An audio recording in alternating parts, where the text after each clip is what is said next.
Voilà, comme Je savais pas ça. qu'il fallait que je me fasse beau, donc Voilà, tu vois, je m'étais... j'ai pas ton teint bronzé, donc Alors là, voilà, on va commencer sur une comparaison de teint. Je suis pas sûr, je me disais non, que tu devais c'est... faire aussi du sport, Julien, je- quand même.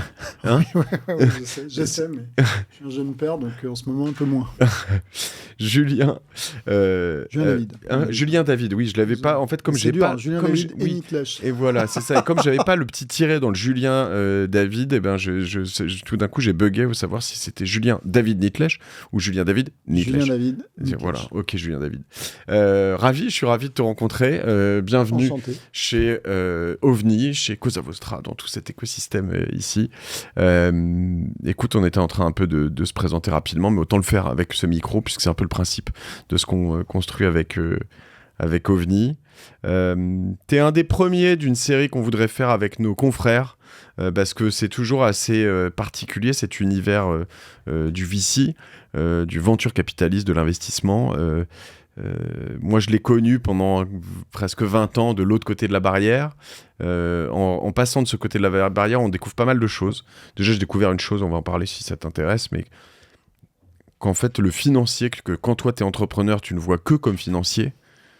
Quand tu passes du côté financier, tu te rends compte que c'est aussi un entrepreneur. Mais c'est pas... C'est juste.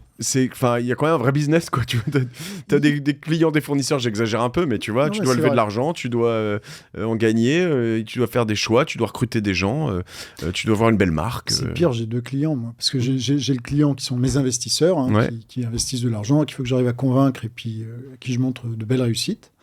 Et puis, dans les périodes comme en ce moment, où il y a beaucoup d'entrepreneuriat, mais aussi beaucoup de fonds, Ouais. j'ai un client qui est l'entrepreneur, en fait.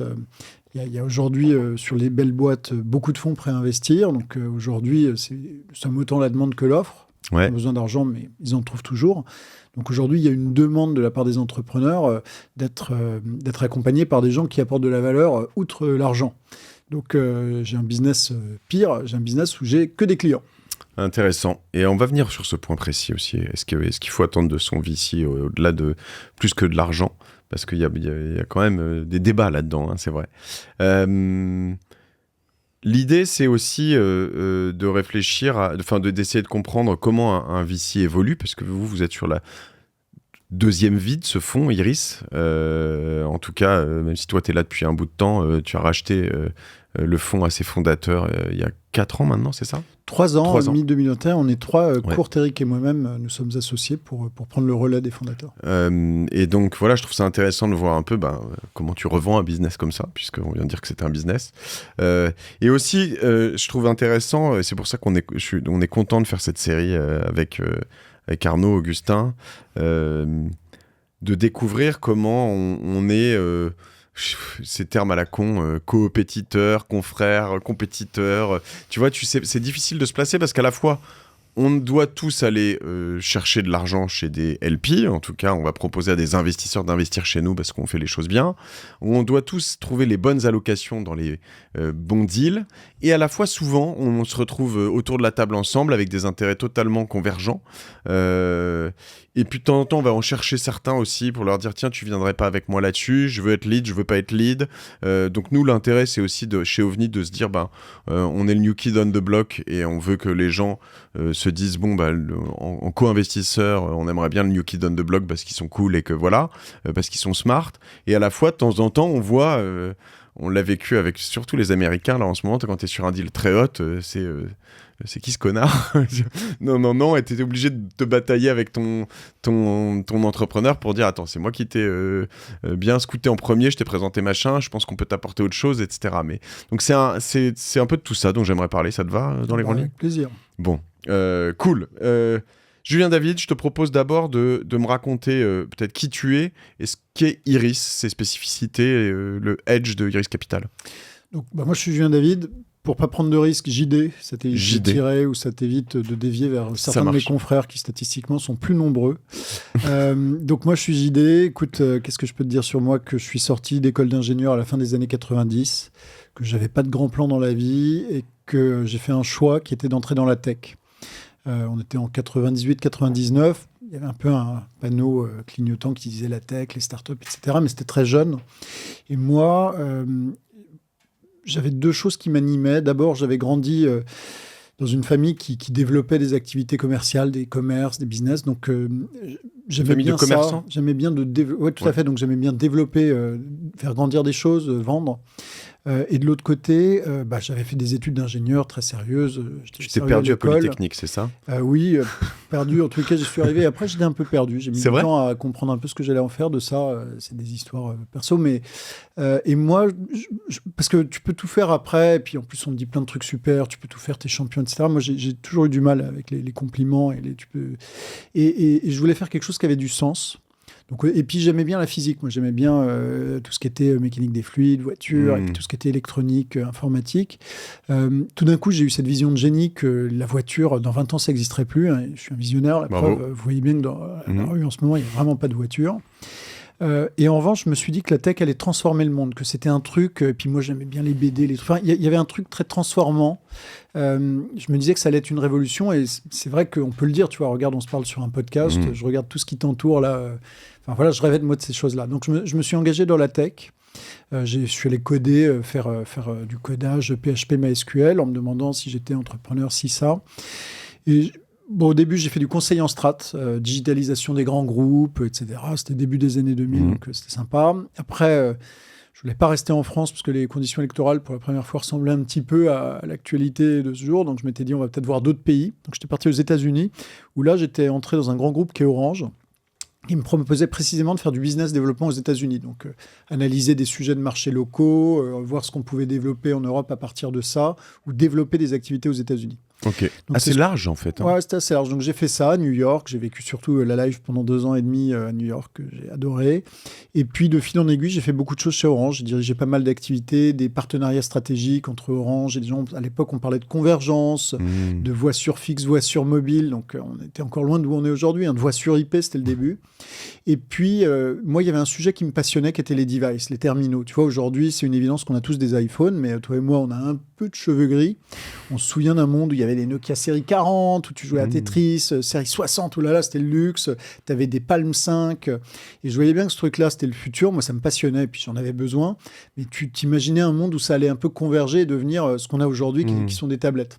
Et moi, je rêvais de faire ça, et l'opérateur était un très bel endroit pour faire ça, parce que l'opérateur, tu vas le voir, tu dis bonjour, je voudrais un abonnement. Le premier truc qu'il te propose, c'est un téléphone. Donc toi, tu te dis que le téléphone ou le smartphone, il est gratos. En vrai, c'est pas vrai, c'est un PNL, hein, c'est un business, tu vas l'acheter. Et donc moi, je me suis retrouvé à diriger toute l'activité terminaux du groupe. Donc c'était 4 à 5 milliards qu'on dépensait par an. Fallait agréger tous les pays, tous les besoins de pays. Fallait spéquer avec les industriels qui venaient de voir avec un iPhone. Donc tu négociais l'iPhone.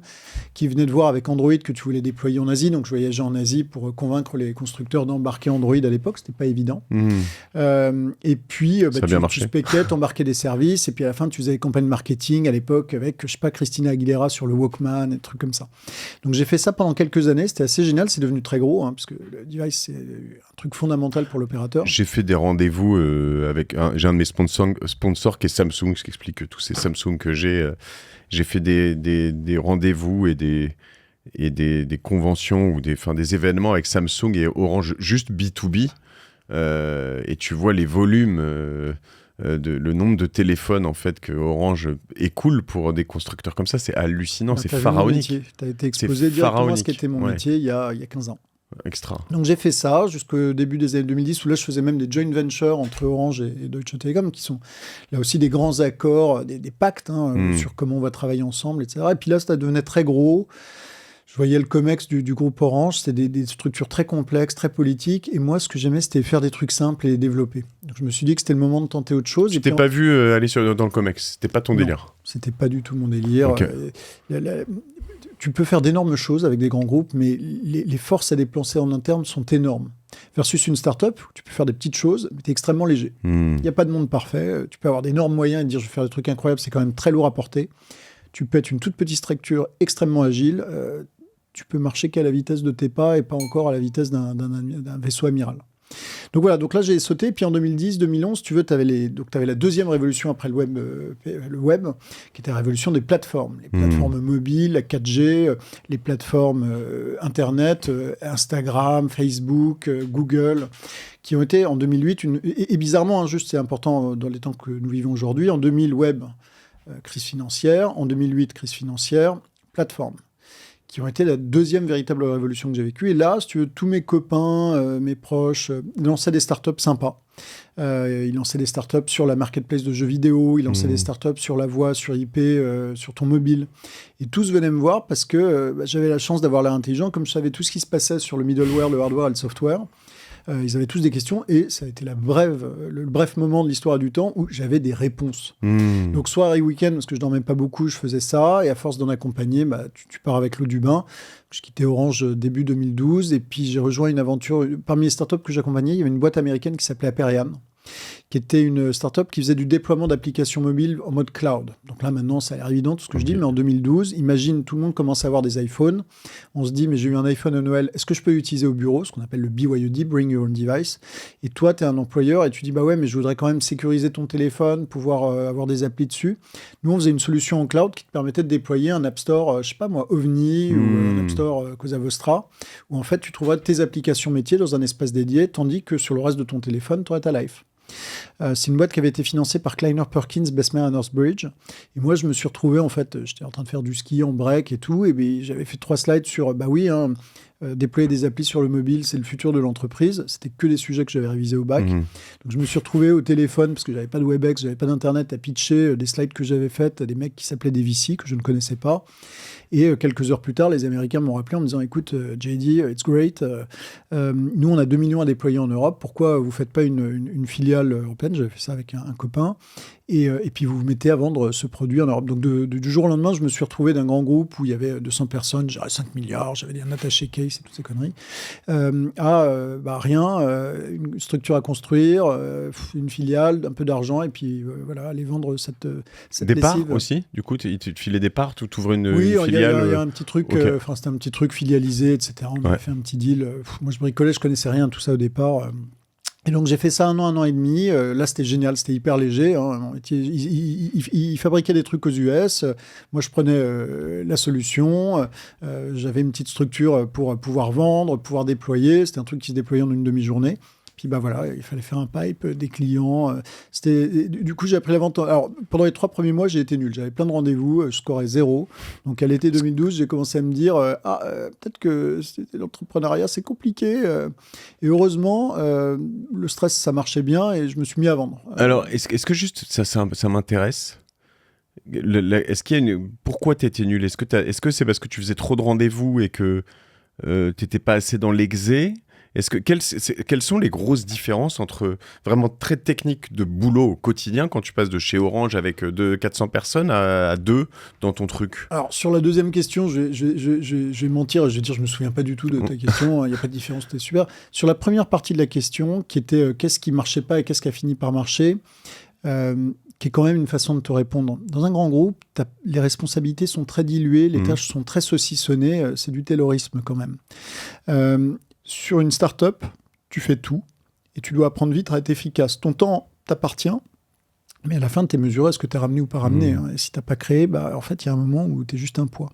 Et tu peux pas te reporter sur quelqu'un d'autre. Exactement. Et la vente, j'ai toujours été un peu vendeur, mais je ne l'avais jamais pratiqué dans un contexte vraiment scientifique. Et ce que j'ai découvert à ce moment-là, c'est que la vente, c'est un process industriel. C'est de l'ingénierie. Et il y a un terme que j'aime beaucoup employer avec ces entrepreneurs que j'accompagne dans certaines conversations, c'est la qualification. Qualification de tes interlocuteurs, de ton temps, de tes arguments. On est tous différents. Tout le monde n'est pas ton client, tout le monde n'est pas ton date potentiel, tout le monde n'est pas ton ami potentiel, etc. Il y a des choses que tu aimes, des choses que tu n'aimes pas, des choses que tu fais pas. Déjà, le monde est extrêmement restreint quand tu commences à cocher les cases optionnelles que je viens d'évoquer. Et donc, en gros, tu arrives dans une boîte, on te dit tu vas vendre, tu arrives la fleur au fusil, tu prends des rendez-vous des gens que tu connais, tu racontes des trucs, tu as l'impression d'avancer, tu as des meetings, quoi. Mais en fait, you're wasting your time. Et puis, tout d'un coup, tu te dis, mais en fait, ce que j'ai, c'est quelque chose de très spécifique. Ce que je fais, ça n'intéresse pas plein de gens. Donc, tu commences à te dire, qui sont les gens intéressés ? Si tu as du bol, tu as déjà 1 ou 2 clients qui sont tombés par hasard et tu te dis, mais en fait, qu'est-ce qu'ils me disent, ces clients ? Et ce que tu cherches, c'est un dénominateur commun, c'est ce qu'on appelle dans le jargon une persona, c'est qui les gens qui me parlent et ceux qui ne me parlent pas. Tu cherches un pain. Il y a des gens, tu leur parles, ils te regardent et puis tu as l'impression qu'ils se demandent ce qu'ils vont manger à midi. Il il y a des gens, tu leur parles et ils disent mais oui, mais exactement, monsieur, mais exactement. Bah, tu cherches la deuxième catégorie de personnes. Donc voilà, ce que j'ai appris tout d'un coup, que ton temps est compté, que tu as peu de ressources et il faut bien les utiliser. Et d'ailleurs, c'est un truc que j'applique toujours dans la vie et que je recommande beaucoup aux entrepreneurs, voire aux entrepreneurs qui viennent nous voir. Quand un entrepreneur vient nous voir des VC sans avoir regardé qui t'es, les boîtes que tu as faites, potentiellement, il y a un énorme gâchis. Tu racontes ta boîte, tu attends que les gens ils disent des trucs intelligents, mais si tu veux, moi, tu viens me voir sur du social, B2C. Bon, maintenant, j'ai appris un peu, mais si tu veux, je suis moins bon que plein de gens. Voilà, ton temps est compté, tes interlocuteurs sont spécifiques, et c'est ça que j'ai appris en 2012, c'est les gens ils cherchent des choses, il faut trouver les gens qui cherchent les choses et les choses qui correspondent à ce que tu es. Une fois que tu as ça, tu avances. C'est très... Qu'est-ce que tu as dit tout à l'heure? Je ne l'ai pas noté, mais la vente, c'est un process industriel. Oui, c'est ça. C'est intéressant parce que moi, j'ai appris la vente comme ça. Très jeune, c'était mon premier job. Et je vois ma femme qui a fait 10 ans chez Facebook, Meta, et qui est depuis 5 ans chez LinkedIn. En fait, là-dessus, je voudrais dire une shark, en français ça donnerait une mauvaise image, mais c'est une tueuse, c'est vraiment... Et tout ce que tu racontes là, déjà qualifié, savoir avec qui, quand elle arrive en rendez-vous, elle est toujours atterrée quand elle voit des sales qui arrivent, qui débarquent et qui savent pas... ils sont pas bons. Ouais. Après, ce qui est dur, non, c'est sûr. Ce qui est dur, moi j'aimerais, ce qui est aussi cool dans certaines de ces boîtes où c'est saucissonné, alors elle n'est pas forcément ça, mais c'est... notamment les briefing notes ou les choses comme ça. Quand tu as une ou deux personnes qui t'arrivent juste avant quelqu'un, on va te dire, ah bon, lui c'est un tel, il a fait ci, tac, tac, tac, tac, c'est pour ça que tu as des boîtes qui font ça, qui payent, mais si les boîtes font pas ça, il y a LinkedIn. Voilà, je ne comprends pas. Mais déjà en 20 secondes, pas préparé. Tu fais juste tu scrolles un profil LinkedIn et puis basta. Tu vois, moi c'est vrai que je dois quand même te dire que tu vois, j'ai ton parcours, j'ai Iris Capital, j'ai quelques questions, j'ai un associé extraordinaire là-dessus qui sait que j'ai pas assez de temps et donc je l'ai lu avant et puis c'est cool. C'est pas grave, tu peux t'organiser pour qu'on te briefe. D'ailleurs, tu as des boîtes qui te fournissent des leads qualifiés, des background checks. C'est formidable aujourd'hui la technologie. Et la difficulté, une fois que tu as fait ça, ça m'intéresserait de savoir à quel point ça te sert aussi dans le VC, mais c'est de closer. Parce qu'une fois que tu as fait tout ça, tu as fait le premier rendez-vous, tu as vu la personne, il te dit oui, c'est bien, etc. Moi, je pense que je suis très fort là-dessus. Et j'arrive souvent au truc. Alors, j'ai des gens autour de moi qui le font bien. Mais tu vois, moi je suis dans l'empathie, dans tout ça, ça me plaît. Mais quand il faut dire, bon, vas-y, signe, fais-le avec nous, c'est pas facile. Comme me disait une fois Maurice Lévy, c'est très dur de demander de l'argent aux gens. Bah oui, c'est un savoir-faire. C'est un savoir-faire. Encore maintenant, je ne sais pas si j'ai ce savoir-faire-là. Il est toujours remis en question. Il est remis en question dans la nature de la relation que tu as avec les gens. Alors, moi je me mens beaucoup. Ça m'aide à fonctionner parce que je suis assez complexé, j'ai plein de problèmes dans la vie. Mais, donc en gros, je ne me pose pas la question de suis-je un closer ou pas. La question que je me pose, c'est est-ce que j'ai bien compris les gens que j'ai en face de moi? Est-ce que les raisons qui me poussent à travailler avec eux sont les bonnes? Est-ce qu'elles matchent avec leurs besoins? Et si oui, je considère que tu as un travail fort de bien veiller à ce que ça soit visible. Tu as une forme de storytelling qui, ça en revanche, est ton métier, de veiller à ce que ça coche tout. Dans la vente, en plus, tu dois comprendre dans les organisations complexes qu'il n'y a pas que, il y a les gens du dessus, les gens d'à côté, les gens du dessous. Est-ce que tu as bien mappé ça? Puis après, cette espèce d'équilibre bizarre qui fait que tu tires et hop, tu as pêché un truc. Ça, c'est la limite de la science. Je crois que c'est un art. C'est vrai. C'est un peu la frontière. Tu l'as pas. Et tu peux l'avoir par période et pas par d'autres. Ça s'apprend quand même aussi. Ça s'apprend, closer. Je pense. Ça s'apprend. Un de mes maîtres à penser là-dessus, qui est le maître à penser de toute ma bande, il s'appelle Kamal Kirpalani. Il est toujours d'ailleurs, c'est un des plus grand vendeur chez Miracle. Okay. Et la première fois que je l'ai rencontré, parce que en fait, Miracle, c'était le parent d'enfants qui étaient, d'enfants de copains avec les enfants d'un de mes meilleurs potes, Marc. Et donc Kamal, il est entré dans le groupe comme ça. Et donc Kamal, la première fois que j'ai déjeuné avec lui, il a commencé par me dire un truc exceptionnel. Il me dit, JD, I'm good at one thing and one thing only, persuasion. Mais tu vois, il l'a fait avec la voix de Barry White. Moi, je te le fais là. Même là, tu te dis, c'est mignon, c'est un peu pétard mouillé. Il y a un truc comme ça. Ouais. Donc, tu as tous les paramètres, et puis il y a le moment où il faut. Et ce qui, tu vois, là, Roger Federer donnait une keynote à une université qui est hyper virale, et je suis fan de Roger Federer. Il a rappelé un truc génial. Tu vois, le mec, il a été numéro 1 mondial pendant des années, il a gagné tout ce qu'il a gagné. Et il dit, vous savez combien j'ai gagné de matchs, combien de grands chelems? Est-ce que vous savez quel est le pourcentage de points que j'ai gagné et le pourcentage de points que j'ai perdu pendant toute ma carrière? Le mec, sur toute sa carrière, il a gagné 20 tournois du Grand Chelem, c'est Roger Federer. Il a gagné 54% des points qu'il a joués. Ça veut dire que presque une fois sur deux, il perd le point. Donc je crois que, y compris pour les grands closers et les grands vendeurs, derrière tout grand closer, derrière tout grand vendeur, il y a des gros râteaux réguliers. C'est extra. Bon, alors, je vais faire un clin d'œil à Julien Chiboun, je ne sais pas si tu les connais, Jab. Non. Ils sont vraiment pour les formations, tu vois, d'industrialisation de la vente, du closing, etc. Jab, on a bossé un peu avec eux. Je les adore, donc je fais ce petit clin d'œil parce que tous les gens, même l'excellent Michael Benabou en termes de vente me les a recommandés. Donc voilà, allez tester si ça vous intéresse tout ce qu'on dit. Et après, je fais un autre clin d'œil ou une autre. Tu as écouté ce podcast qui s'appelle Acquired, tu connais ou pas, non ? Non. Ok, je suis en train d'écouter un épisode fantastique sur Rentech. Renaissance Technologies, une bonne bande de scientifiques qui a fait ce fonds, qui a investi donc son propre argent depuis 1991 ou 92, parce qu'avant ils acceptaient de l'argent extérieur. C'est là où j'en suis, j'étais à peu près là ce matin. Et l'un des trucs qu'il disait, un des fondateurs, c'est nous, on a raison à 50,69% du temps. Mais c'est pas ça l'important. L'important, c'est qu'on est 100% sûr d'avoir raison à 50,69%. Et donc, ce qui est intéressant dans ce que tu dis, c'est que un Roger Federer, il pourrait passer à 60 ou à 51. C'est les 54 bons points % qu'il faut gagner. Parce qu'il y en a... Alors, je sais pas ce qui se passe techniquement, tu es meilleur en maths que moi. Est-ce que tu peux passer à 49% des points gagnés et quand même gagner plus que tu perds ? J'imagine que oui. Alors, la réponse, c'est sur un tournoi ou sur des matchs, oui. Mais en la probabilité, loi des grands nombres, non. Ok. Et donc voilà. Et donc c'est très intéressant. C'est intéressant de pouvoir allier les maths, mais de toute façon, c'est ce que moi je l'ai vécu de l'intérieur. Après, on va revenir sur Iris parce qu'on n'a pas commencé à peine. Ouais, mais non, c'est moi qui fais parler un peu trop. C'est que moi j'ai été formé donc à l'école suédoise, qui est une sorte d'école américaine, mais chez Métro, le quotidien gratuit. Ouais.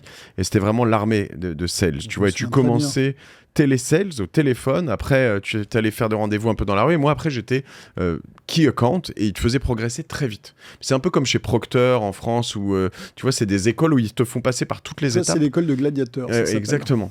Et avant d'arriver, tu vois, je suis arrivé à l'international, j'allais faire des rendez-vous dans tous les pays et tout ça en 3 ans ou 4 ans. Donc, tu vois, c'était fou. Et en fait, il y avait une loi de volume, quoi. C'est-à-dire qu'ils t'apprennent très tôt. Bon, alors, au téléphone, ça, c'est clair. Bon, mais même après, moi, je devais faire 10 rendez-vous par semaine physiques. 10, c'est beaucoup, hein, parce que tu te retrouves... tu vois, j'avais 22, 23 ans, et je me retrouvais à faire des restos tous les jours, des trucs, parce qu'en fait, j'avais pas le choix. L'école des gladiateurs, c'est la meilleure école. Et tu vois les gens, après, tu dois faire le relance, feedback, machin, remontée, suivi. Et puis à la fin, c'est mathématique, ça tombe, quoi. Exactement. Ça tombe. C'est donc bien un processus d'ingénierie. Ouais. Ok, alors comment t'es arrivé ? Qu'est-ce qui t'est arrivé ? Cette aventure se termine parce que aux États-Unis, la boîte flatte un peu. Les VC aux US, ils sont vachement plus hands-on, ils te disent quoi faire, etc. Il y a pas les mêmes règles qu'en France et en Allemagne sur la gestion des boîtes. Donc ils avaient dit c'est une boîte un peu B2C. Moi, je continuais le B2B, donc en France, en Europe. Et en revanche, aux États-Unis, ça a flatouillé un peu. Donc j'ai eu ce meeting mythique en 2013 où les Américains disent ok, c'est peut-être que c'est l'Europe le marché. Quand une boîte américaine te dit que l'Europe est le marché, tu te dis ah, ça va être compliqué les copains. Et j'avais fait ça avec des copains avec qui je m'entendais bien. Je sentais que ça allait être compliqué. Je m'étais dit que j'avais un peu fait mon temps dans cette aventure-là. Parce que ça veut dire quoi, pardon ? J'ai pas compris le sous-jacent de ce que tu dis. Une boîte US, ils vont fermer US, oui, tu pourrais le reprendre. Ils ont un problème de croissance en tous les cas. Ouais. Ils ont un problème de croissance aux US et toi, soit vraiment tu es l'exception qui confirme la règle, soit ça va t'arriver à un moment aussi. Sinon, généralement, ils ferment tout et puis salut, au revoir. Voilà. C'est ça. Okay. Et moi, mon rêve, c'était d'entreprendre. Tous mes meilleurs copains sont parmi les entrepreneurs les plus exceptionnels de l'écosystème. Et donc, je rêvais vraiment de faire ça. Ça faisait 20 ans que je disais à mes copains, non mais vraiment, je vous jure, je vais entreprendre. L'un des plus grands d'entre eux, qui a fait une très belle boîte de marketplace, m'a dit un jour, tu sais, y aller, hein, Philippe Corot, m'a dit, tu sais, Nitlèche, un entrepreneur, ça réfléchit pas beaucoup, mais ça fait quand même. Je me suis dit qu'il essayait de me dire quelque chose. J'ai beaucoup médité. Prends pas toujours des pincettes, Philippe. Oui, mais il n'a pas souvent tort. Je suis d'accord. Et au même moment, je croisais Iris Capital, qui venait de lever un fonds de 300 millions avec notamment Orange et Publicisme et d'autres. C'est ce que je vais dire, donc Orange. Et par un copain qui était à San Francisco qui me disait faut que tu les rencontres. Et je connaissais pas très bien le VC, même je connaissais pas du tout le VC. Donc moi j'y étais allé en disant bon bah voilà, I know a VC, donc je vais avoir une idée, puis je peux vous appeler, et puis voilà, on verra. Et donc j'ai expliqué un peu ma life. Et là Antoine, qui était un des cofondateurs d'Iris Capital, a commencé à me raconter la sienne. Je trouvais ça sympa qu'il partage. J'étais flatté. Hein. Et les VC sont pas des grands bavards, donc à la fin du meeting, il y a un petit blanc silence. Donc moi je dis bon bah c'est super, comme ça on se connaît. Moi si je monte un truc, je vous appelle. Et il m'a dit moi je pense plutôt que des entrepreneurs on en voit beaucoup. Ça serait mieux si vous veniez directement chez nous. Tout le monde y gagnerait un peu de temps. Et ça m'a fait vraiment marrer. Enfin, moi, j'aime bien les gens assez francs, hein, on gagne du temps, comme il dit. Donc, ça m'a fait un peu pouffer. En même temps, je repensais à ce que m'avait dit Philippe. Et la somme de tout ça a fait que je lui ai dit, bon, bah, très bien, essayons le VC. Mais je n'avais pas de thèse, je ne savais pas trop ce qu'était un VC. J'ai démarré dans le VC le 1er juillet 2013. Okay. Je suis arrivé chez Iris Capital, Investment Manager. Peut-être pour faire un fast-forward, parce qu'on a beaucoup de choses à discuter. Chez Iris Capital, c'était un tout jeune fonds d'early stage de 60 millions de 2012, dans une enveloppe globale de 300 millions à déployer sur du growth à l'international. Et il y avait des premiers gens qui faisaient ça depuis longtemps, mais qui étaient là depuis longtemps, donc qui ont fini par évoluer un peu, même si je suis resté proche de certains d'entre eux qui sont dans d'autres très belles maisons. Et moi, j'ai pu développer une thèse d'invest sans me le dire. Donc moi, ce qui me plaisait, c'était des gens... Moi, je partais du principe que si tu es super bon en tech, tu as le choix entre bosser pour IBM, avoir un salaire fixe et puis bosser au jour le jour, ou tu as le choix de lancer une boîte, développer la tech telle que tu la vois, capitaliser ta tech, en faire une boîte, et ça vaut forcément quelque chose. Donc moi, ce que j'aimais bien, c'était les gens qui étaient vraiment très bons en tech, des grosses plateformes tech. L'autre truc que j'aime bien, c'est des gens qui connaissent leur marché. En gros, ils te disent, 1, je suis bon en tech, j'ai fait un gros truc, et puis 2, je l'ai fait parce que tu vois, j'étais dans ce marché, et je trouvais quand même bizarre que... Et en fait, et dans le même temps, Kurt, lui, il était là depuis début 2000, Eric depuis fin des années 90. C'est un peu ce qu'ils faisaient, eux, en growth. Et finalement, cette thèse, elle a pris. Donc, ça nous a permis de financer. Moi, quand je suis arrivé, Kurt était en train de financer Talend. J'ai eu la chance d'accompagner Kurt dans Talend et Kurt l'a amené à l'IPO en 2016. Incroyable. Le deal suivant que j'ai fait, c'était Shift Technology. Donc, des mecs qui sortaient de l'X, leur prof qui m'avait mis un très mauvais score sur ma composition de concours la première année. Qu'on connaissait chez Iris, m'avait dit c'est des tueurs, il faut que vous les rencontriez. Okay. Je connaissais bien l'assurance. Ils faisaient des maths et de l'assurance. Pourquoi pas, quoi. Extra, ouais. Tu voyais bien qu'il y avait tout un problème de data client. J'ai enregistré avec le CEO qui est Jérémy Jawish, extraordinaire. Qui on s'entend bien. Extraordinaire. Il a autant, d'ailleurs, c'est un des sujets dont on parlera, mais il a autant fait un pari sur moi, puisque c'était mon premier deal solo chez Iris, que moi sur lui, parce que j'étais convaincu que le mec était exceptionnel. Et d'ailleurs, quand j'avais ma term sheet et qu'il est venu me voir, on parlait des termes, il me dit JD, moi, je m'en fous de tout ça. Je veux que tu me dises un seul truc. Je veux que tu admettes que je suis ton premier deal chez Iris.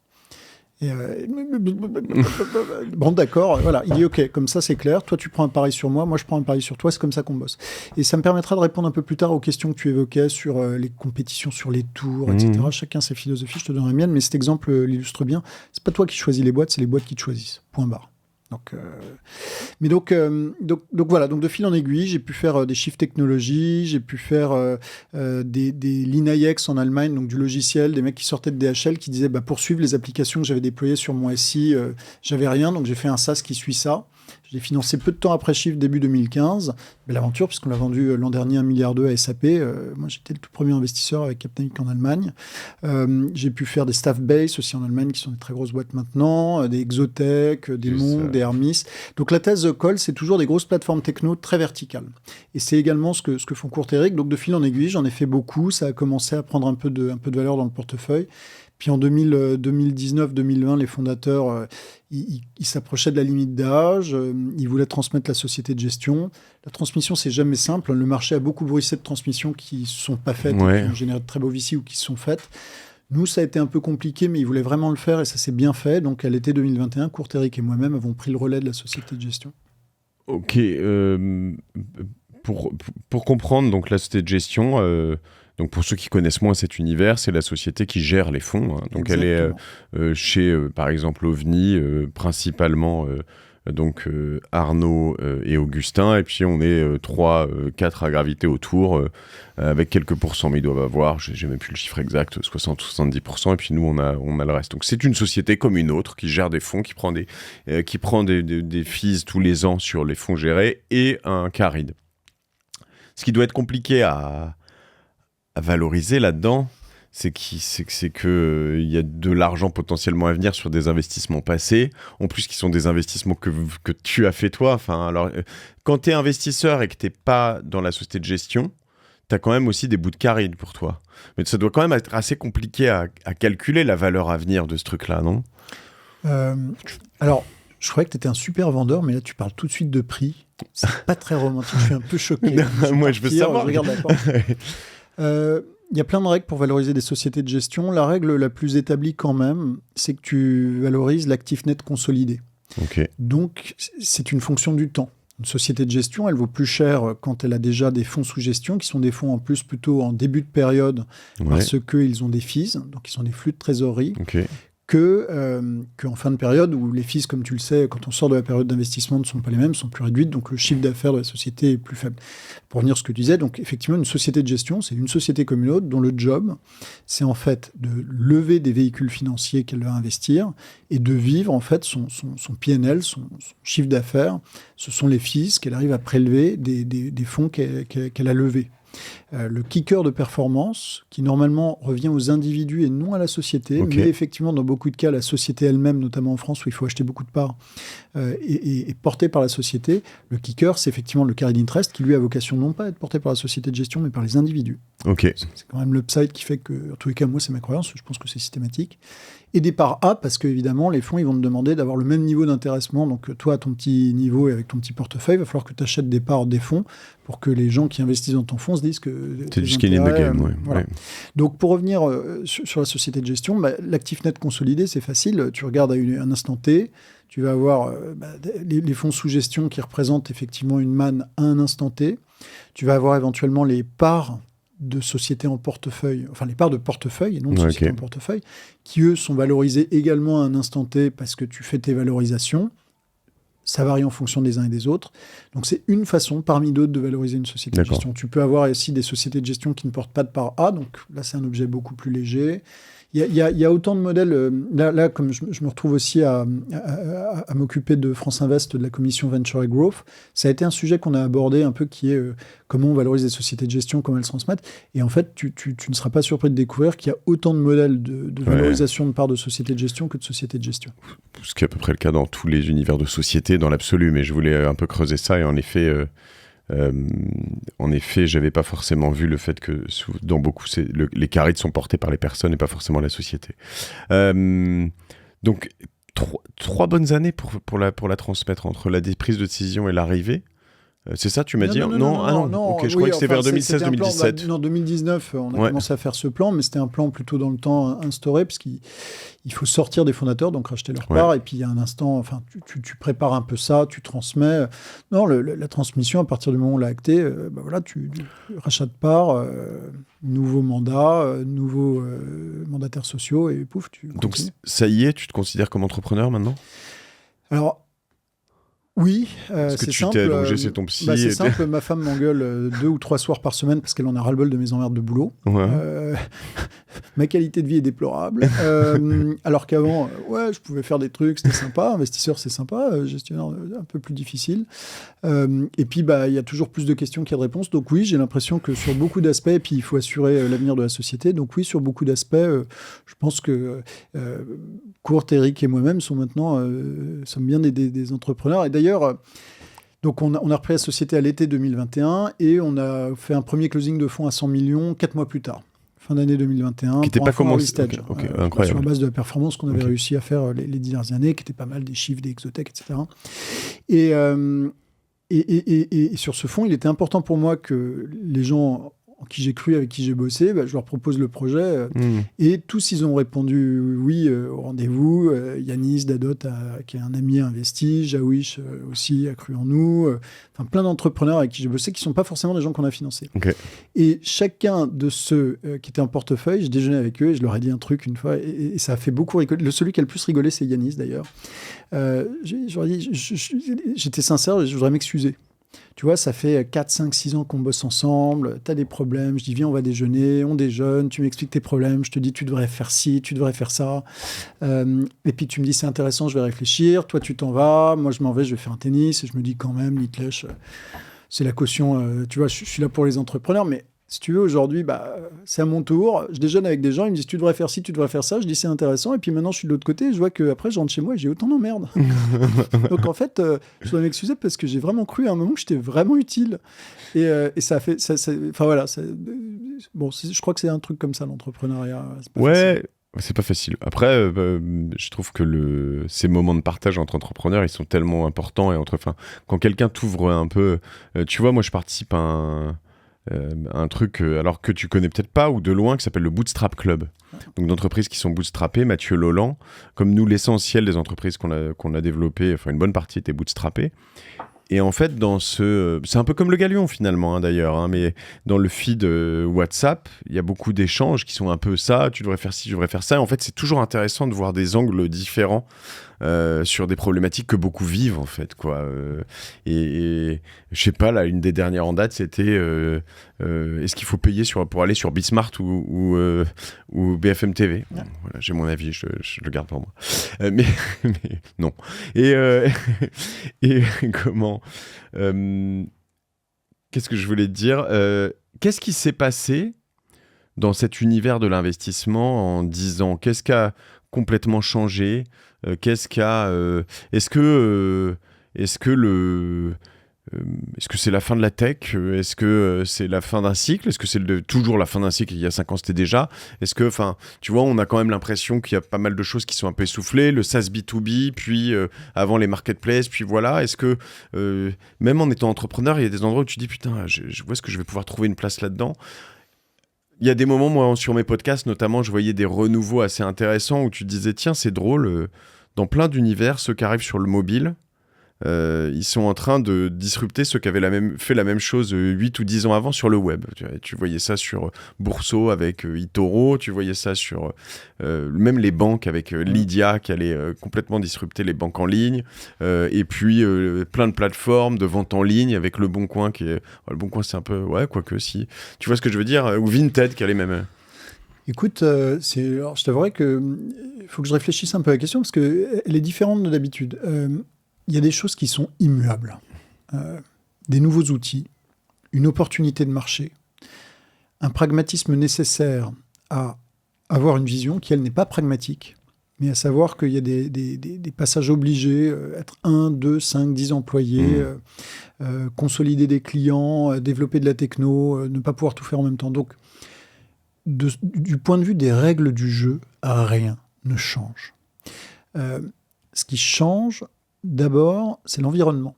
Quand je suis arrivé dans le VC en 2012-2013, on était donc 4-5 ans après la révolution des plateformes. Donc, en 2010, tu as eu cet engouement, mais tu n'as pas eu énormément de boîtes qui ont émergé. Tu as des Mogul, les Apple, etc. Tu es là bien avant.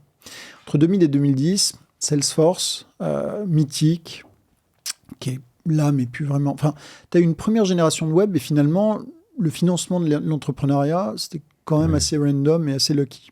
Tu as Mythic, encore un autre qui s'est fait bien dépassé par le modèle du mobile. Ouais. Et des Deezer, des Dailymotion, etc. Donc, si tu veux, tu vois que tu as eu une première vague, et en revanche, la vague qui est apparue véritablement en 2008-2010, qui a coïncidé d'ailleurs avec un film qui était The Social Network, qui était un vrai film, je pense, qui a conditionné l'enrôlement dans l'entrepreneuriat de beaucoup de monde. Et puis à un moment où l'incertitude du monde commençait à se faire jour comme elle l'est aujourd'hui, un moment où l'emploi n'était plus garanti quand tu sortais de tes études parce que le chômage déclinait, donc on était vraiment entré dans une autre époque.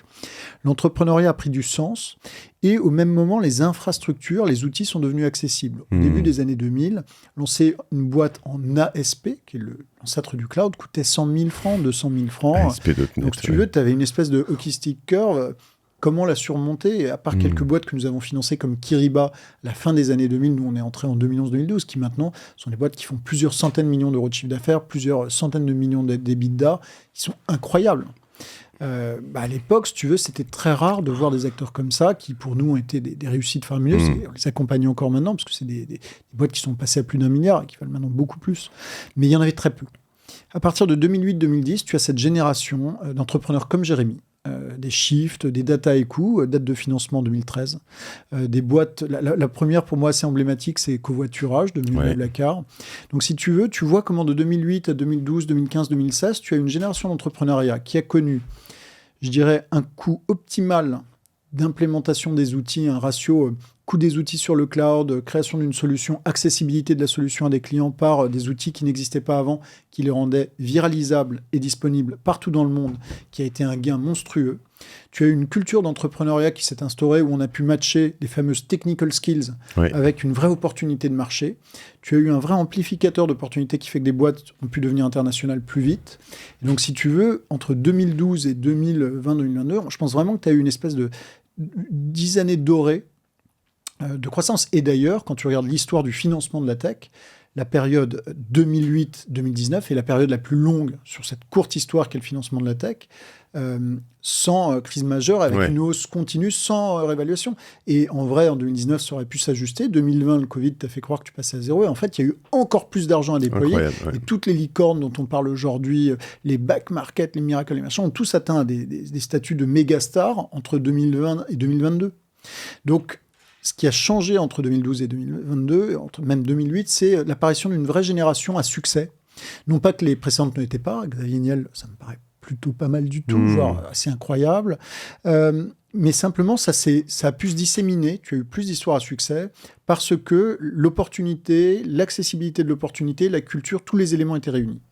À partir de là, si tu veux, tu as des C-level de ces boîtes qui deviennent ce qu'on appelle des mafias. Je suis sûr que tu les as explorés dans ces podcasts, qui eux-mêmes lancent des boîtes, et ainsi de suite, et ainsi de suite. Donc, si tu veux, tu as un entrepreneuriat qui est non seulement disséminé, mais qui s'est vraiment enrichi, qui s'est viralisé, qui s'est, je dirais pas banalisé, c'est toujours dur, il y a 10 000 startups par an, mais qui est devenu accessible. Et au même moment, le capital disponible est passé de rare, 2008-2010, combien de fonds sur la place? Et tu connais les histoires, toutes les histoires de fonds connus de la place entre 2007 et 2009-2010 sont des levées de fonds difficiles. Mais là, tout d'un coup, les gens ont fait émerger des générations à 200, 300, 500, 1 milliard. Des fonds anglo-saxons sont venus, de nouvelles générations ont recommencé à se créer pour la première fois depuis 2000. Et donc, si tu veux, tu as un environnement du financement qui a fait boom, que tu vois d'ailleurs plus fourni que jamais sur ce qu'est le pre-seed d'aujourd'hui. Avec les C-level qui, comme dans les entreprises d'ailleurs, partent créer leurs fonds, ou partent toujours créer leurs fonds. Exactement. Donc il y a une mafia de fonds donc, quasiment. Donc voilà, donc si tu veux, c'est un univers qui s'est rempli, qui s'est peuplé, qui s'est concentré vachement. Plus concurrentiel, si tu veux employer le terme. J'y pense moyennement comme ça. Et donc, tu as une question d'équilibre. Donc, d'un état de l'offre et de la demande, par rapport à ce que je disais tout à l'heure sur mes clients, où le capital était rare, il était courtisé. On est entré dans un monde en 2019-2022 de commoditisation. Tu veux pas me faire de term sheet? C'est pas grave, il y en a d'autres. Donc, si tu veux, ça a été un changement majeur et qui, par la concurrence, par la compétitivité, par la richesse, c'est toujours pareil. C'est comme dans le tennis, avec tout d'un coup des champions comme Federer, machin. Tout d'un coup, tu as une vraie concurrence, tu as un vrai niveau. Notre métier à nous, de VC, c'est professionnalisé. Tu as commencé à voir apparaître des analyses, des associates, des outils de sourcing automatique de deal, des plateformes d'accompagnement dont tu es une représentation avec les operating partners. Notre métier a dû devenir une offre constitutive d'accompagnement des sociétés, tant vis-à-vis des LP qui disent, des comme vous, il y en a plein, que vis-à-vis des entrepreneurs qui disent show me the value. Donc ça, c'est un autre truc qui a changé, qui fait que les règles du jeu dans notre métier changent. Je pense que fondamentalement, rien ne change. Les entrepreneurs bons n'ont pas besoin de nous, ils ont besoin de nous en mode fin, savoir accompagner des boîtes, savoir les moments importants, mais ils peuvent choisir leurs investisseurs. Ça a toujours été le cas aux États-Unis également. Ce qui change enfin, je suis désolé, c'est une longue réponse, mais c'est une vraie question que tu as posée, je trouve très bonne. Là, on vit la troisième révolution. En 2022, on a connu une vraie crise de financement, puisque l'Ukraine, l'inflation, hausse des taux, disparition du capital, resserrement de l'environnement. Donc tout d'un coup, vrai enjeu de tension sur le marché des VC qui tout d'un coup ne font plus des term sheets à la minute, qui disent « reviens me voir dans 3 mois ». Des entrepreneurs qui ont été élevés à la croissance pendant 11 ans, 12 ans, même 15 ans, et qui tout d'un coup entendent dire « it's great, let's discuss later ». Et au même moment intervient une nouvelle révolution, l'intelligence artificielle, qui couvait depuis des années. Shift, 2013, Machine Learning, Jawish, c'est un des premiers, 2012, sa boîte, il l'a créé, 2012-2013. Et donc, si tu veux, cette commoditisation de l'intelligence par les transformers et par l'accès à des chat GPT, des GPT-4, etc., ça veut dire qu'on démarre une nouvelle génération. Crise financière, en tous les cas, écrasement financier, nouvelle technologie, changement de nouveau des règles, qui va impacter notre métier, sourcing automatisé, outils d'automatisation, de suivi, etc., qui changent la nature dont les boîtes vont se développer. Un exemple que j'aime bien prendre, c'est les marketplaces. C'est dur un métier de marketplace, et pragmatiquement, à part Back Market et Mano Mano, dont le contexte peut toujours changer aussi, très peu de marketplaces sont devenus subscale. Et encore une fois, aujourd'hui, au moment où on se parle, quelque part, une marketplace meurt d'avoir essayé un très beau produit, mais de devoir trouver des clients, trouver des offres, de ne percevoir que 20% maximum de trade, et en vrai, dans les faits, moins, de devoir faire son propre marketing. Une marketplace ou un Deliveroo, donc un job opérationnel, sur la top line, c'est-à-dire sur la ligne de chiffre d'affaires, ce qu'on appelle la marge contributive, tu dois par exemple, sur un Deliveroo, pour prendre l'exemple débile, tu dois livrer des pizzas mieux que Pizza Hut, qui le fait depuis des années, avec des moteurs dédiés, etc. Donc, tu es une boîte de tech, mais tu te retrouves à devoir performer sur un métier opérationnel mieux que le livreur lui-même, qui l'a toujours fait. Et sur ce qu'on appelle la bottom line, donc le bas de bilan, tu dois développer une boîte, donc tu vas payer des coûts de développeur, des coûts de headquarter, etc. Mais tu dois le faire en espérant qu'à un moment, ta plateforme se stabilise, alors que tous les jours, il faut payer des coûts d'acquisition. Tout le jour, il y a un nouveau qui arrive. Derrière ça, il faut adapter tes API à la nouvelle règle Facebook. Il faut changer tel et tel paramètre. Dans la location de voiture pour un Virtuo, tu as de nouveaux SDK qui sont différents parce que c'est la Peugeot 208/12, donc il faut l'intégrer, donc tu as toujours des travaux. Donc c'est très dur d'amortir ta plateforme tech. Je pense par exemple que sur ce type de sujet, ce qui est la prochaine génération d'intelligence artificielle va automatiser beaucoup de tâches opérationnelles, va automatiser beaucoup de tâches de développement en no-code. Donc tu peux voir apparaître des modèles qui vont être beaucoup plus profitables et beaucoup plus stables et peut-être capital efficient à terme.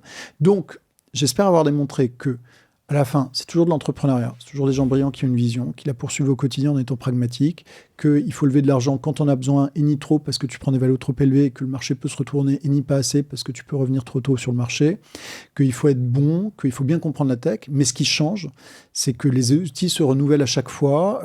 La nature du capital a dramatiquement changé ces 10-12 dernières années, ce qui est d'ailleurs un enjeu aussi sociétal aujourd'hui. Donc, tu as des changements macro qui viennent aussi changer profondément la structure du marché.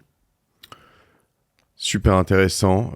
C'est vrai que, tu vois, par moments, je me dis, on a passé quand même une belle période. Et voilà. Et puis quand je vois les dossiers sur lesquels on travaille, d'ailleurs, moi, j'ai des dossiers, c'est autre chose, dans lesquels j'entreprends. Je t'ai parlé d'Alvo, je t'en reparlerai vite fait après. Mais Resolve Stroke, dans lequel on est rentré avec OVNI, qui est sur des... Resolve Stroke, des AVC. Donc dans la health tech, il se passe des choses, quand même beaucoup de choses. Encoding, je sais pas si tu l'as vu passer ce dossier. Absolument. Extraordinaire. Donc sur le chip, sur la capacité de transmission de données au sein même exactement, du chip. Remplacer le cuivre par de la fibre. Enfin, en gros, j'ai fait un épisode avec lui, c'est exceptionnel. En fait, là, tu dis, et ça, c'est un résultat de l'IA, enfin, de ce besoin d'accélérer, de l'évolution de l'informatique. De la quantité de données, de la nécessité de processer. Voilà. Et donc, c'est vrai que tu vois encore beaucoup de choses, et c'est intéressant ta vision de ce scale. Il y a peut-être une fin de cycle sur l'envie d'être entrepreneur. C'est peut-être après avoir été le truc le plus cool, j'ai envie de dire, quand tu sortais d'HEC, tu vois, après les gros cabinets ou Goldman Sachs pendant des années, c'était devenu ça. Est-ce que c'est encore le cas quand tu sors de Polytechnique ? Je sais pas. Est-ce que c'est le truc le plus glam ? Ce qui est bien, c'est que c'est devenu un chemin banalisé. Oui. Et ça, si tu veux, moi, quand je suis sorti de l'école en 2000... ça n'existait pas, quoi. C'était quasiment un truc de beatnik. Tu sors de Polytechnique... C'était un truc de formant, là, qu'est-ce qu'il va faire ? C'est marrant, c'est sympa. C'est là, cool, il pourrait gagner 12 000 balles par mois. T'as un master, t'as une majeure, je peux pas me prononcer sur l'envie ou non d'entreprendre, parce que moi, j'accompagne beaucoup de programmes d'accélération, d'incubation ou d'écoles... Et je les trouve toujours motivés, je trouve la qualité de plus en plus stellaire. Les mecs, ils te pitchent, tu as vraiment l'impression que c'est un vrai pitch. D'ailleurs, ça l'est jusqu'au jour où ils disent non, mais en fait, ça ne marchera pas, je ne le fais pas. Il y a peut-être deux choses, à mon sens. La première, elle est inhérente à un renouvellement technologique, c'est que je vais annoncer un scoop. Je ne pense pas que l'intelligence artificielle soit une innovation start-upesque. C'est-à-dire que aujourd'hui, l'intelligence artificielle, c'est OpenAI, et quand Khosla a financé OpenAI en 2016, alors que c'était une fondation, ça c'était un plat de Vici assez impressionnant. Mais si tu veux, aujourd'hui, les mecs, ils ont screené tout l'Internet, récupéré toute la data qu'ils ont scrappée, ils ont des milliards à disposition, ils achètent du serveur NVIDIA comme tu achètes des Tic-Tac, ils recrutent les meilleurs algorithmeurs de la planète. Aujourd'hui, OpenAI est une très grosse société qui génère plusieurs milliards de chiffres d'affaires. C'est pas un truc qui est sympa et qui vient d'arriver. Et l'ambition de Mistral de rattraper ça est à la fois exceptionnelle, avec une qualité tech exceptionnelle, est impressionnante en ce sens que Très ambitieuse. Très jeune, et il a énormément d'argent pour attraper ça, mais voilà quoi, vous êtes dans le cadran. Donc aujourd'hui, l'IA est un facteur de révolution qui va nous impacter, qui va générer une génération d'entrepreneuriat incroyable. Mais l'IA, pour moi, est un sujet quasi industriel. Anthropic, c'est pas une start-up, c'est toute l'équipe de Google qui s'est barrée de Google. Ce qui est intéressant, en fait, je pense, mon interprétation de ça, est-ce que... Alors, je vais te recommander un autre épisode de podcast, pas de chez moi. Tu connais Lex Fridman ? Oui. Un podcasteur américain. Il y a Jeff Bezos qui passe chez lui il y a quelques mois. Non, ça, je l'ai loupé. Exceptionnel. Moi, j'étais pas un grand fan de Jeff Bezos. Il m'a tué. J'ai fini cet épisode, je suis... il est plus cool maintenant qu'il a fait une bonne crise de la 50. Ouais, c'est ça. En prosternation presque. Non, incroyable. Il parle de Blue Origin et il parle de ses ambitions. Et en fait, il explique que son idée, c'est de créer une infra.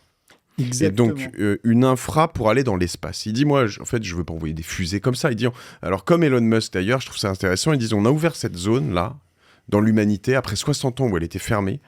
On rouvre une fenêtre dans laquelle on va aller dans l'espace. Ça se trouve, elle pourrait se refermer après à tout jamais. Et lui dit, il faut quand même qu'on bourrine là-dedans. Et moi, ce que je veux, c'est permettre aux entreprises et aux entrepreneurs d'utiliser Blue Origin, comme moi, quand j'ai lancé Amazon, je pouvais utiliser UPS, et puis Mastercard, et puis tout ce que tu veux. Bon, donc il n'avait pas à faire des moyens de paiement, il n'avait pas à faire des moyens de livraison, il avait juste à faire le magasin en ligne. Et ce que je trouve intéressant avec les LLM et OpenAI, et peut-être Mistral ensuite, c'est que c'est ça la révolution que ça permet. C'est-à-dire que tu as l'infra qui est derrière, elle progresse. Et nous, sur Alvo, quand on fait de la transaction, donc c'est une marketplace pour acheter et vendre des small caps, donc tout ce qui est en dessous de 10 millions d'euros de valo, tu vois, 10-15 millions, ben, ça nous permet de faire quand même un travail de banquier d'affaires moins bon. Parce que, ouais, t'es moins bon que 12 gus qui bossent chez... Enfin, je leur souhaite, hein, tu vois, mais chez Goldo, en banque d'affaires, pour faire une transaction à 500 millions, évidemment. Mais en revanche, c'est moins bon, mais c'est quand même vraiment nettement mieux que qui n'était pas fait avant, tu vois. Et donc, t'arrives à faire des analyses, des choses, à ressortir des données qui sont très, très intéressantes grâce à ces infras. Mais c'est intéressant parce que tu reflètes très bien ce qu'est la thèse de non plus Iris Capital, puisqu'on s'appelle plus Iris Capital, on s'appelle Iris, peut-être un jour autre chose. Nous avons constitué notre société de gestion avec Kurt Eric autour d'une thèse extrêmement simple. La tech, ça n'est ni plus ni moins, quand c'est bien financé et bien trouvé, qu'une infra. Regarde, dans la détection de fraude à l'assurance, le pledge shift, c'est de devenir une infra. Exotech, la robotique dans la logistique, qui aujourd'hui est énorme, on vient de développer des infras de logistique, mais sur la base d'une innovation qui est très difficile à faire, mais qui est à la fois simple dans l'idée. Nous, notre thèse d'investissement, c'est Tech as an Infrastructure. C'est-à-dire que les services, c'est difficile à stabiliser. Ça le sera moins avec la GenAI et avec l'AI en général. En revanche, je vois, comme toi, la technologie ni plus ni moins comme une infrastructure de ce monde. L'endroit où ça se recoupe le mieux, d'ailleurs, c'est la mobilité. Tu vois, en 2000, on a créé plein de boîtes. Et en fait, elles sont mortes parce qu'à l'époque, on les valorisait en nombre de visites de sites. Mais je te rappelle, il y avait des modems 54 kilobits par seconde. Il n'y a aucune des personnes qui nous écoutent qui savent ce que c'est. Mais voir une image s'afficher, c'était ça notre quotidien. Donc tu te rends compte aujourd'hui, tu te rends compte de ce qu'on a fait en 2000. Il y a quelques années, les gens ont dit on va utiliser des trottinettes. Aujourd'hui, il n'y a plus de trottinettes. Prédiction, dans 5 ans, je ne me mouille même pas. Il y aura des trottinettes. Qu'est-ce qu'il n'y avait pas quand on a lancé les trottinettes ? Des infrastructures de rue qui permettaient de faire passer les trottinettes. Donc, tu avais plein d'accidents, plein d'emmerdes. Donc, ça n'a pas marché. La ville de Paris a dit que c'est catastrophique. Dans 5 ou 7 ans, tu auras des infra. La tech, ça fonctionne comme une infrastructure. C'est-à-dire que le but d'une révolution technologique, c'est que si elle intermédie, elles viennent intermédier des usages, devenir une couche, qui elle-même peut devenir une plateforme. Shopify, c'est une innovation qui est devenue une infrastructure du e-commerce. Tu es un petit e-commerçant. Miracle est devenu une infrastructure du e-commerce. Kiriba, pour nous, dans la gestion de trésorerie d'entreprise, c'est une infrastructure. Toutes les boîtes du CAC 40 vont faire appel à un produit comme ça pour gérer leur trésorerie en temps réel. Donc, c'est littéralement notre thèse. Il y a plein d'autres thèses d'investissement, plein d'angles, etc. Mais ce qui est amusant, c'est que notre conversation te fait dire assez naturellement ce qu'est notre thèse. Nous cherchons des technologies qui peuvent devenir des infrastructures de leur marché. Ça marche pareil. Parfait. Avant de finir cet épisode, parce qu'on est plus long que d'habitude sur cet épisode sur OVNI, cet échange qu'on a eu au début, ou cette question que je te posais un peu sur cette relation entre les fonds, comment tu l'aperçois Est-ce qu'elle a évolué aussi confrères, compétiteurs comment on bosse Est-ce qu'il y a un play intéressant Est-ce qu'il y a des gens avec qui tu bosses souvent Est-ce que des gens avec qui tu bosses pas souvent C'est une question un peu ouverte que je te pose, mais c'est plus pour... moi, je suis le new kid on the block, donc je sais pas... Nous, on a envie d'être... Non, mais ça fait longtemps que je suis dans la tech. Non, mais en revanche...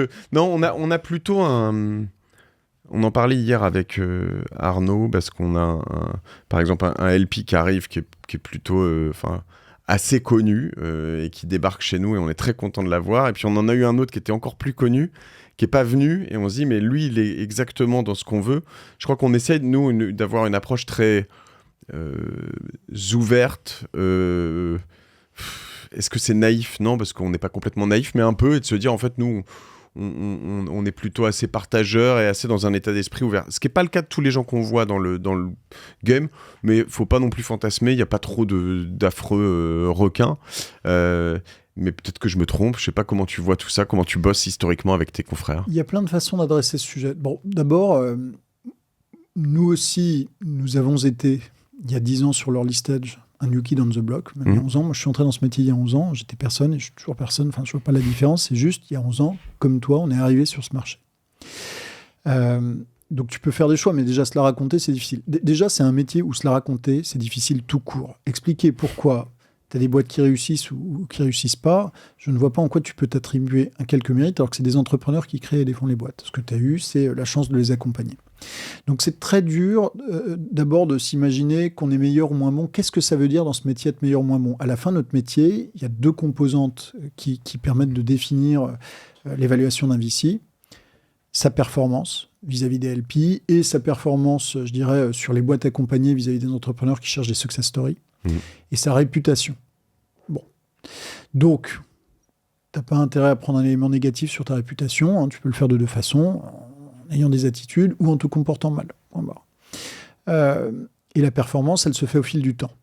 Et elle n'est pas publique, seuls tes LP la connaissent, les gens qui connaissent les boîtes la connaissent. Donc, retirons ce sujet-là, qui est un sujet finalement qui fait qu'on se regarde tous, mais pourquoi nous regardons tous? En fait, moi, quand je regarde ça pragmatiquement, je n'ai pas de commentaires à faire. Il y a les gens qui comprennent bien des sujets, les gens qui en comprennent bien d'autres. C'est très difficile de se positionner par rapport à tout le monde. Donc nous, notre choix, il y a 11 ans, a été de se dire... C'est une vaste industrie, c'est un métier très risqué. Les boîtes, il y a plus de paumes que de réussite. Les aventures sont longues et elles demandent beaucoup de compétences autour de la table. Donc nous, par nature, nous sommes partageurs. Il n'y a pas de tour, on a dit petit coup d'épaule, pas toi, toi. Mais je tiens à préciser une chose, ce que je viens de dire n'est même pas pertinent, parce que la première chose que je pense, c'est que ce sont les entrepreneurs qui constituent leur tour. Et c'est vraiment mon approche à moi de ce sujet-là, c'est-à-dire... Tu peux faire du mieux que tu peux pour montrer que tu comprends un sujet, montrant comment tu peux accompagner une société par ton réseau, par 2-3 commentaires bien faits, par une mise en relation pendant que tu fais le deal. Mais en vrai, ton temps, la surface de contact avec les entrepreneurs que tu accompagnes est très faible. Tu vas passer 2, 3, 4, 5 heures maximum avant une term sheet et hop, term sheet. Donc, beaucoup va se baser sur des phénomènes exogènes. La réputation, il a dit, elle a dit. La première impression, j'ai pas aimé comment il m'a parlé de ça, je comprends rien. Donc en vrai, règle de base numéro 1, ça n'est pas toi qui choisis tes boîtes, c'est tes boîtes qui te choisissent. Toi, tu choisis de vouloir accompagner les boîtes et tu arrives à faire des term sheets si tu arrives à convaincre ton comité. La boîte, si tu la trouves bonne, la statistique veut que beaucoup de gens autres la trouvent bonne. Le sujet, c'est que moi, je considère qu'une boîte n'est pas faite par un VC, elle est faite par un entrepreneur. Et un ou une entrepreneur, parce qu'aujourd'hui, il y a de plus en plus d'entrepreneurs féminines. Et souvent, ces gens, ils abordent notre marché en espérant avoir une offre, mais ils ne savent pas très bien qu'en fait, eux, ce qu'on disait un peu sur l'offre et la demande, aujourd'hui, eux aussi sont une offre et ils cherchent des gens avec qui ils matchent. Donc, première réponse à ta question, il n'y a pas d'attitude vis-à-vis des uns et pas des autres. Il y a les entrepreneurs veulent faire des tours avec des sociétés, avec des fonds. Ils imaginent leur tour. Moi, c'est pour ça que je pose toujours très rapidement, au fil d'un process d'une boîte qui m'intéresse, comment ton tour se goupille-t-il ? comment tu te projettes, est-ce que tu te projettes avec 1, 2. C'est très utile parce qu'ils te disent comment ils imaginent la dynamique de board, mais aussi ils te disent un peu la tendance du moment. Il y en a 2, 3 que j'aime bien, 2, 3 que j'aime pas. Mais moi, je suis pas là pour dire, mais il t'en faut qu'un seul, parce que c'est sûr que l'expérience veut que plus on est nombreux au board, moins le board est utile. Mais si on n'est qu'un au board, c'est la fameuse citation de Brassens, je sais pas, à moins de 1. Enfin, bref, quand plus on est nombreux, plus on est con, quoi. Faut que je retrouve la citation. C'est quoi ton board idéal?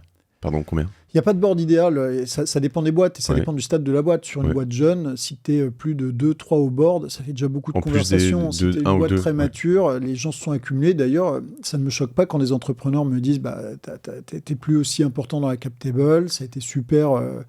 Si j'ai encore beaucoup d'importance dans la boîte et s'il y a encore beaucoup d'enjeux, je voudrais rester au board, mais il y a des boîtes, tu as eu plein d'investisseurs super. Ça fait quand même un peu mal, quoi. Ça fait saigner un peu le cœur. Bon, au début, comme pour tout huissier, puis il y a un moment où tu te dis, c'est leur aventure, il faut leur faire confiance. Donc, pour revenir à ta question, voilà, moi, j'ai pas de... ces entrepreneurs constituent. En revanche, après, donc je t'ai dit avant, réputation, comment tu fais ton deal, pendant, choix des entrepreneurs, après, on travaille tous à la boîte. Et tu as des boards constructifs, des boards destructifs, des investisseurs qui se comportent de façon fiable ou pas fiable. Dans les moments de liquidité, les investisseurs deviennent compliqués. Quand il n'y a pas de liquidité, nos objectifs sont alignés avec les entrepreneurs. On est tous là pour la croissance et le succès. Quand il y a de la liquidité, quand ça va bien ou ça va mal, tout d'un coup, il faut se rappeler que nous, on est des board members et des fans, mais on est aussi des investisseurs d'argent qui n'est pas à nous. Donc on peut avoir un comportement ambivalent, parce qu'on peut dire un truc en board et dire en tant qu'actionnaire, moi je ne peux pas faire ça. Donc, dans ces périodes-là, apparaît beaucoup de jeux, beaucoup de mouvements, et là, tu peux voir des comportements qui parfois te déplacent. Donc ça, effectivement, je n'irai pas te mentir, dans certaines aventures, il y a eu des divergences d'intérêts au board, parce qu'on n'a pas payé le même prix, on n'a pas fait la même chose, et la façon dont on a résolu ces divergences d'intérêts font qu'il y a certains avec qui on sera très en confiance, d'autres avec qui on se dira, bon, on va faire mieux cette fois, d'accord, d'autres avec qui on se dira... j'espère qu'on n'en viendra pas là, quoi. Mais encore une fois, l'entrepreneur te dit je veux travailler avec toi, avec un tel. Tu vas pas dire jamais de la vie, moi pas un tel. C'est la règle du jeu. Merci JD, c'est très clair et très intéressant. Écoute, j'ai pas encore fait d'exit en tant en tant qu'investi, mais en tant que VC non. Et c'est vrai que c'était plus un play de business angel dans lequel j'ai fait des sorties, donc du coup t'as pas grand chose à dire, mais c'est vrai que j'en ai vu passer certains où en effet, j'avais eu cette discussion aussi avec Marie Eklund, où on parlait par exemple des waterfalls, des actions, des catégories, où elle m'a dit 1 ou 2 fois, en fait on a laissé aux entrepreneurs de quoi récupérer, de quoi manger à la fin, parce qu'en fait sinon on récupérait trop par rapport à eux, c'était pas intéressant. Enfin, c'est des choix difficiles, et en effet j'imagine que toi, quand tu as des actionnaires derrière et que tu as le droit de prendre plus, c'est pas facile de dire non, mais un peu, soyons respectueux, je défends l'entrepreneur avec qui j'ai bossé. Je sais pas si je suis clair dans ce que je dis. Alors, il y a plusieurs points dans ce que tu mentionnes. Donc nous, effectivement, déjà, avant même, le sujet de l'exit n'est pas un sujet évident, parce que on le disait, pour gagner des deals, il faut avoir une bonne répute, il faut dire que c'est super, et on est en ce moment dans une époque où il y a beaucoup de fonds, peu ont fait de la performance ou des sorties. Donc pour gagner un deal, il faut dire moi je suis là pour toujours, je suis ton meilleur ami, etc. C'est pas notre métier d'être le meilleur ami. Notre métier, c'est d'être un partenaire de confiance, de savoir qu'on sera là dans les bons comme dans les mauvais moments, mais c'est aussi d'être honnête sur le meilleur horizon de la société pour se développer en tant que société et pour ses actionnaires. Donc si tu veux, déjà, avant même toute chose, le sujet de l'exit est un sujet qui doit être dans l'esprit de l'investisseur au moment où il investit, comment je vais sortir. Et nous, quand on investit, quand on fait une term sheet, on explique pourquoi on fait la term sheet, ce qu'on trouve de génial dans la boîte, parce qu'on veut être très clair avec la boîte sur ce qu'on a compris qu'ils voulaient faire.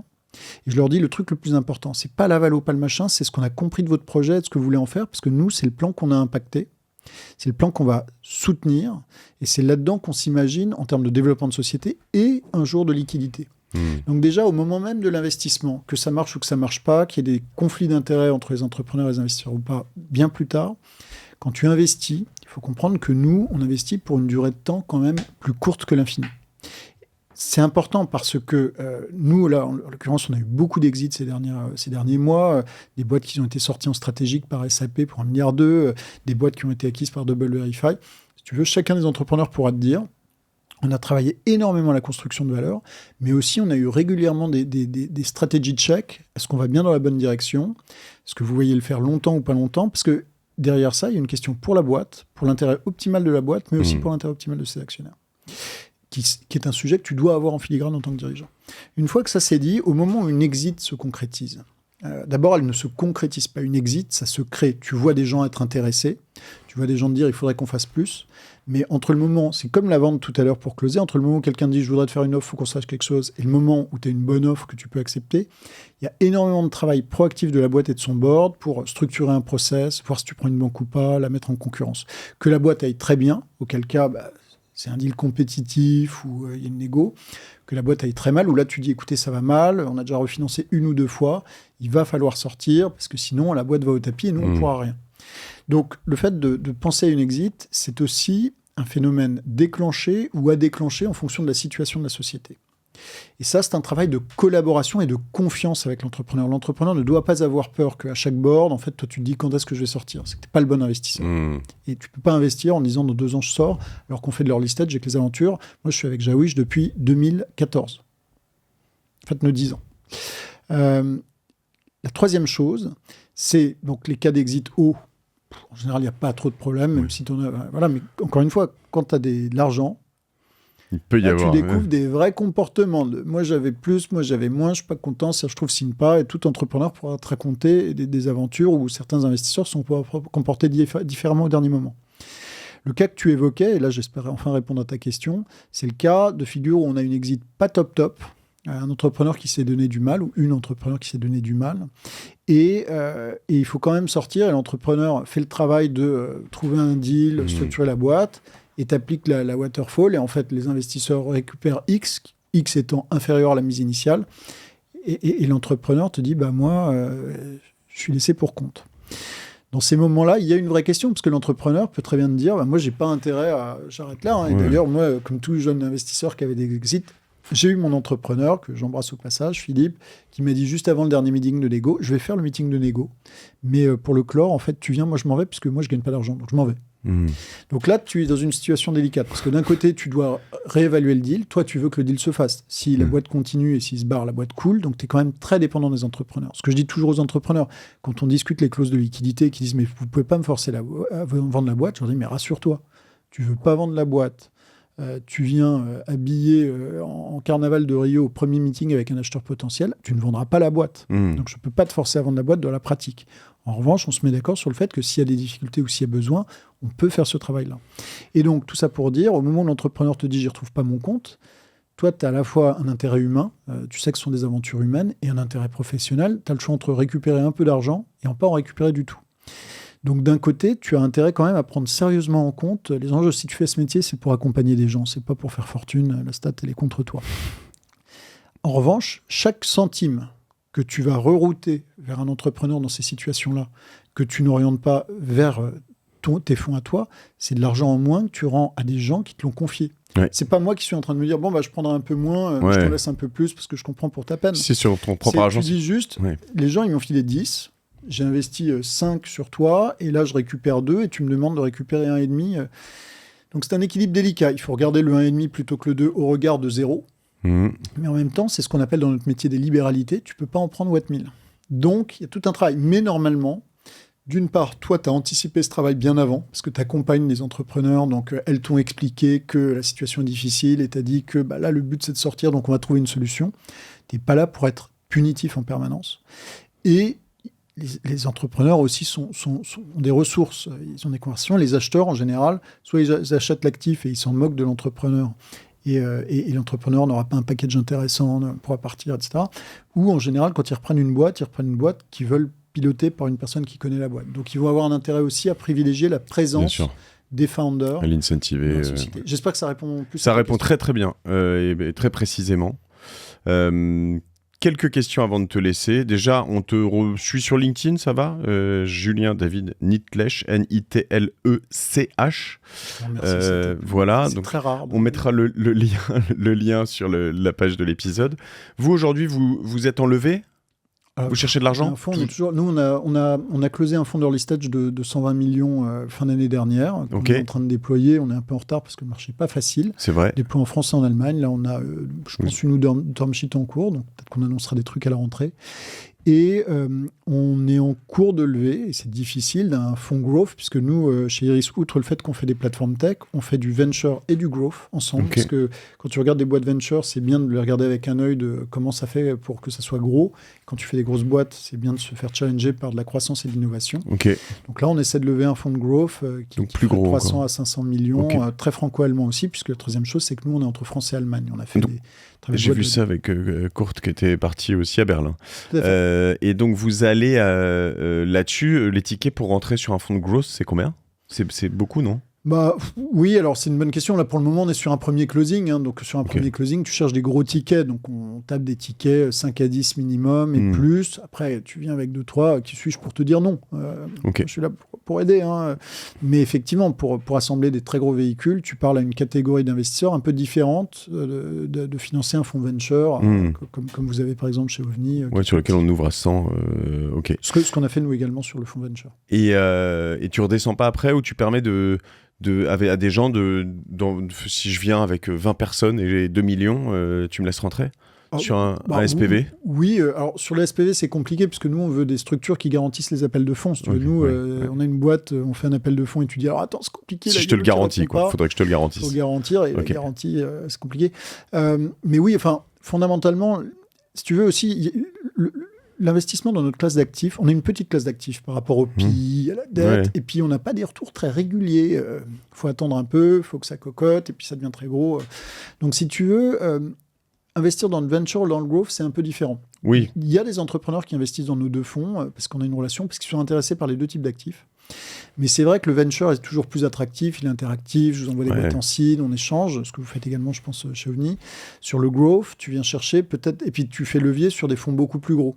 L'intéressant d'un fonds growth, c'est qu'il est sur des horizons de temps un peu plus petits, puisque les boîtes sont plus matures, donc tu n'es pas censé attendre 10 ans ou 7 ans. L'inconvénient, c'est que tu es sur des multiples un peu plus faibles, puisque tu paies des valos plus élevés. Donc, tu vois, mettre 100 000 à travailler sur un fonds de venture, tu peux espérer faire apparaître beaucoup d'argent. Mettre 100 000 à travailler sur un fonds de growth, on ne va pas te garantir le même multiple. On te garantira peut-être un meilleur TRI, donc un meilleur temps de retour. Mais, donc, ce sont plus des considérations personnelles. Mais sur les deux types de véhicules, tu accueilles aussi bien des individus, des family office que des gros fonds. Écoute, on verra. J'essaierai peut-être. Moi, ça me donne envie. Tu me donnes envie de rentrer sur un fonds de growth quand même aussi. Donc, ça a l'air bien géré chez vous et tout, mais il faut y arriver. Il faudrait que je vienne avec quelques copains, quoi. Mais je te trouverai des garanties. Ok. Et écoute, je crois que c'est tout. Je crois qu'on a fait un bon tour. Comment on peut t'aider ? Toi, tu cherches donc un peu des LPs, tu cherches des dossiers, donc on peut vous contacter via LinkedIn. Les LPs, je suis ravi de prendre les appels, mais ça, c'est notre travail. Je trouve que cette plateforme, elle se prête plus à l'entrepreneuriat.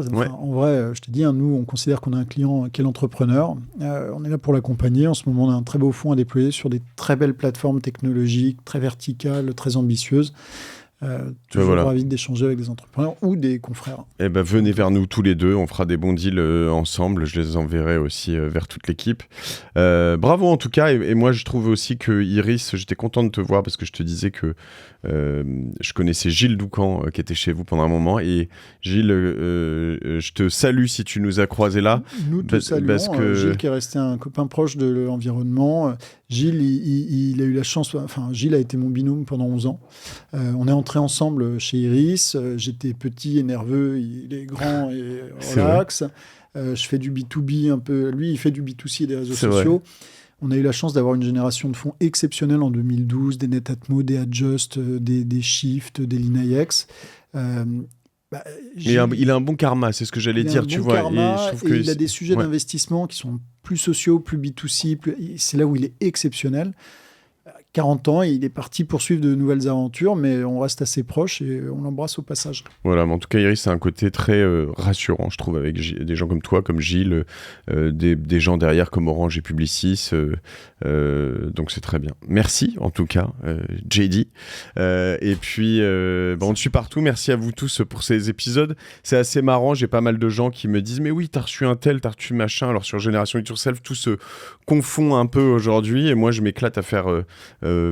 tous ces contenus sur différentes plateformes avec différents objectifs, et c'est très cool de pouvoir voir aussi des VC de l'intérieur et de comprendre un peu tout ce que tu m'as dit. Je l'apprends à chaque fois, je suis sûr qu'il y en aura qui apprendront aussi, donc merci beaucoup. Merci pour l'échange, il était super. À plus, ciao tout le monde, salut.